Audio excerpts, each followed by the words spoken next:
Tai dar viena diena ir Prancūzijoje vėl įvyko islamistų išpuolis. Šį kartą 3 moterys buvo sunkiai sužeistos, kai beprotis lakstė su peiliu. Ir žinoma, yra visos vaizdo medžiagos. Ir žinoma, jis pateikia pačias beprotiškiausias priežastis, kodėl tai pasielgė. Viena iš šių moterų, kaip teigiama, buvo nėščia, kas šią istoriją dar labiau pablogina. Ir tai tik priminimas, kaip mažai jiems rūpi žmogaus gyvybė. Na, pažiūrėkite vaizdo įrašą, kuriame tas vyras laksto. Gerai, prieš pat užpuolimą. Pažiūrėkite į tai. Gerai, štai jis. Ir jūs galite matyti jo, ar matote, kad jis kažkuo mosuoja?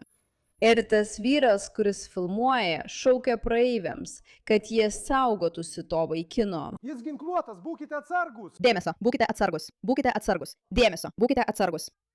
Dėmesio, būkite atsargus. Žiūrėkite, jis tiesiog laksto su dėmesio, būkite atsargus. Pažiūrėkite. Atsargiai, jis sako toms moteriams. Ir žiūrėkite, jis smogė šiai moteriai ir jis rėkia, jis dabar rėkia. Įdomu, kad jis nešaukia, kad kviestų policiją. Skambinkite policijai, jis rėkia, kad perspėtų. Ir manau, kad tai gali būti susijęs su tuo, kaip Prancūzijos policija linkusi reaguoti į tokius įvykius, kurie atrodo Prancūzijoje kasmet tik dažnėja. Ir kaip jau sakėme, prancūzai supranta, kad kažkas turi pasikeisti. Bet paklausykite, ką šis pakrikęs vyras sako iškart po išpuolio. Sveiki atvykę į The Pushback, aš esu Meiraka, jūsų vedėja. Mums jau gana, mums tiesiog jau gana. Ir jei jums taip pat jau gana, kad žiniasklaida jums meluoja, kad ši beprotybė vis auga, tuomet jūs radote savo žmonės. Tad būtinai paspauskite prenumeratos mygtuką ir laukite labai įdomaus pranešimo. Prancūzija dabar imasi rimtų, drastiškų priemonių, bandydama su tuo kovoti, nes žmonės supranta, kad jiems buvo brukama netiesa, kad visa tai nėra tikra ir kad jie yra vadinami rasistais. Jei jie iš tikrųjų tiesiog nepriima šių žmonių, tai tarsi jau nebėra tiesa, bet tiesiog paklausykite, ką jis sako. Ei, nebijokite, čia nėra policijos. Alachas man įsakė siautėti prieš šiuos žmonės. Alachas man įsakė. Paklausykite dar kartą. Ei, Nebijokite, čia nėra policijos. Mums nusispjauti į policiją.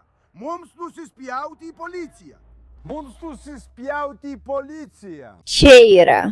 Čia nėra policijos. Čia yra. Nebijok, čia nėra policijos. Būk išsigandusi. Čia nėra. Dabar, aš nežinau, ar jis psichiškai nesveikas ar ne. Mano asmeninė nuomonė, kiekvienas, kuris palaiko islamistinę radikalią beprotybę, yra psichiškai nesveikas, bet tai iš tikrųjų nesvarbu. Jūs matote vaizdo įrašą, matote peilius, tiesa? 2 peiliai, kuriuos jis mosikavo tiesiog gatvėje. Ir jūs girdite, kaip jis sako, Alachas man liepia tai padaryti. Alachas man liepia tai padaryti. Turiu omenyje štai informaciją apie tai, kas įvyko. Paryžiaus policija sulaikė įtariamąjį po to, kai buvo sužeistos 3 moterys. Čia nenurodoma, kad viena iš jų buvo nėščia, taigi galbūt aš tiesiog perskaičiau tai naujienose ir tai nebuvo tiesa. Tikiuosi, kad taip ir yra, nes tikrai nenorėtum, kad nėščia moteris būtų, nenorėtum, kad bet kuri moteris būtų, bet ypač ta, kuri nešioja gyvybę. Tai siaubinga. Bet kokiu atveju, Prancūzijos policija pirmadienį sulaikė vyrą po to, kai jis Šiaurės Paryžiuje užpuolė 3 moteris peiliais. Vidaus reikalų ministras žurnalistams sakė, kad vyras užpuolė 3 moteris, kurioms buvo 19, 24 ir 36 metai, su 2 virtuviniais peiliais ir sunkiai sužalojo 2 iš jų. Netarnybos metu buvęs policininkas pirmadienį sulaikė šį vyrą po to, kai jis, kaip įtariama, nors ne tik įtariama, mes tai matėme, užpuolė ir sužeidė 3 moteris 2 virtuviniais peiliais. Ministras ir policija teigia, kad įtariamojo tapatybė ir jo motyvas iš karto nebuvo aiškus, nors iš tikrųjų jie tapo aiškus iš karto, kai jis pasakė, Alachas liepia man tai padaryti. Tai yra labai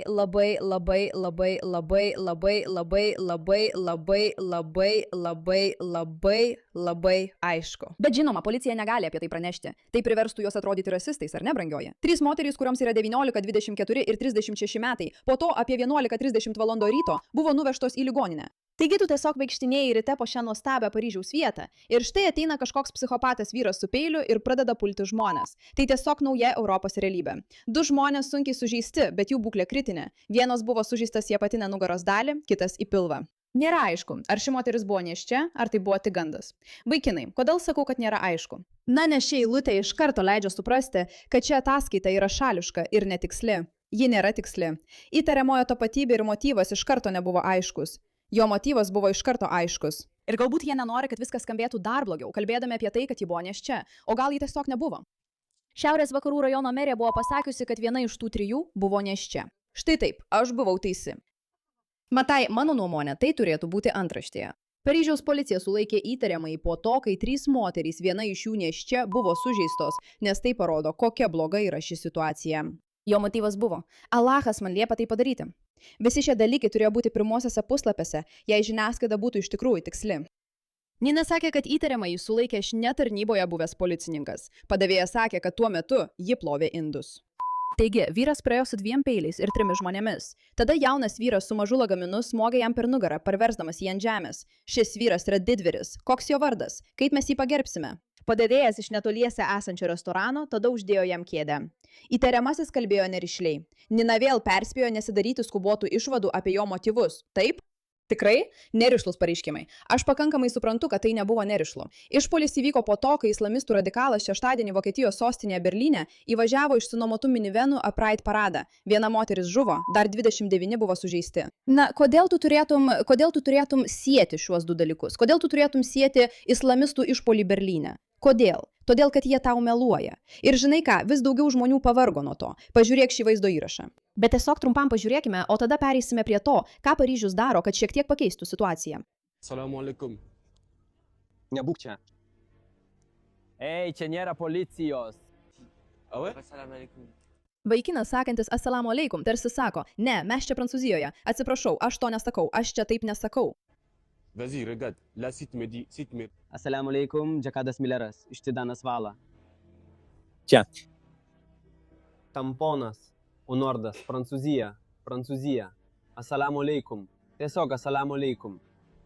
Ne, bet kodėl taip sekmadienį prie molekulės? Ne, aš nenoriu bent jau tai blogai vardu, bet tikrai štai tu man sakai assalamu alaikum. Žinai, kas nuostabu šiame vaizdo įraše? Jei jį stebi, jis vis žiūri į pinigus, nes šie pinigai tikrai viliojantys. Yra priežastis, kodėl šis vaizdo įrašas turi 7,4 milijono peržiūrų vien X platformoje.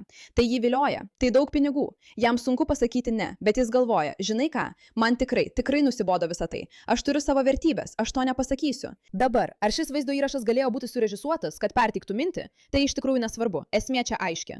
Be to, kad islamistai visur bando normalizuoti tai, ką jie sako ir kaip jie tai sako. Ir jie siūlo pinigus, kad žmonės tiesiog tai priimtų, kas yra tiesioginis bandymas, kaip čia pasakyti, nepavogti iš kažko. Na, nesvarbu. Manipuliuoti juos mokant pinigus. Tam yra žodis, bet kuriuo atveju. Štai, jei man pasakai assalamu alaikum, viskas gerai, mes čia Prancūzijoje. Kaip tai mes esame Prancūzijoje? Reikia didžiuotis, kad esi Prancūzijoje. Čia nėra salamo. Ką? Nėra salamo. Bet kodėl? Nes mes esame Prancūzijoje. Nes mes esame Prancūzijoje, todėl aš neturiu teisės sakyti assalamu alaikum? Taip. Kodėl? Mes esame Prancūzijoje. Salamas yra kažkas daugiau. Ką tu nori pasakyti? Visi žmonės, kurie tau sako assalamu alaikum, jie iš tikrųjų turi grįžti į savo šalį? Taip, būtent taip. Tau reikia grįžti į savo šalį. Salam nėra. Assalamu alaikum. Salam alaikum. Ne. Šis berniukas atrodo kaip geras berniukas, gerai išauklėtas berniukas. Ir tai, kad jis drįsta tai pasakyti, anksčiau būtų jį pavertę labai rasistu. Kaip jis drįsta? Ir niekada nežinai, kokios bus šio vaizdo įrašo pasiekmes, jei jis buvo atleistas. Dar nežinau, bet pasidomėsiu, Dieve padėk. Bet tai, ką matote čia, yra pokytis. Jie tiesiog sako, mes, žinote, mes tikrai, mums tai iki gyvo kaulo atsibodo. Pažiūrėkime. Labai kantri, labai apgalvota ilgalaikė strategija Prancūzijoje. Ne per separatizmą, o per kažką gerokai rafinuotesnio. Infiltruojant mokyklas, vietos valdžias, labdaros organizacijas ir mečetės, iš vidaus keičiant Prancūzijos institucijas po vieną rajoną. Tai yra sistema, kurią musulmonų brolyje naudoja, bandydama perimti Prancūziją. Metų metus Prancūzijos vyriausybė tiesiog žiūrėjo pro pirštus. Iki šiol. Prancūzija ką tik padarė kažką, kas sukėlė šoką visiems islamistų tinklams Europoje. Ir mes sužinosime, kaip prezidentas Trumpas daro kažką labai panašaus pas mus.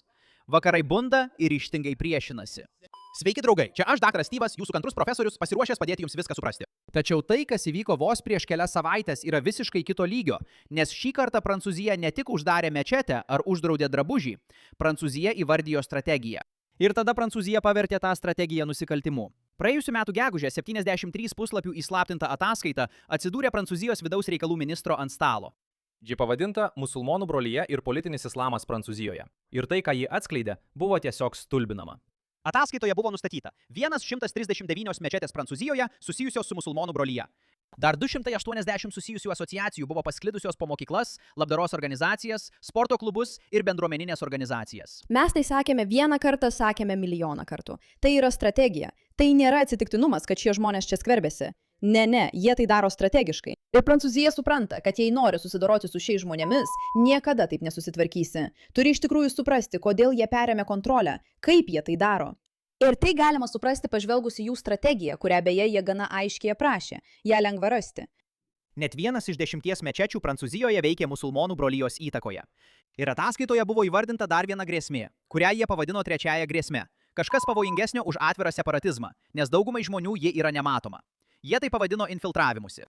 Sąmoningas koordinuotas Respublikos institucijų, mokyklų, vietos valdžios, viešųjų įstaigų infiltravimas. Ne tam, kad jas susprogdintų, bet kad tyliai, teisėtai iš vidaus jas pakeistų.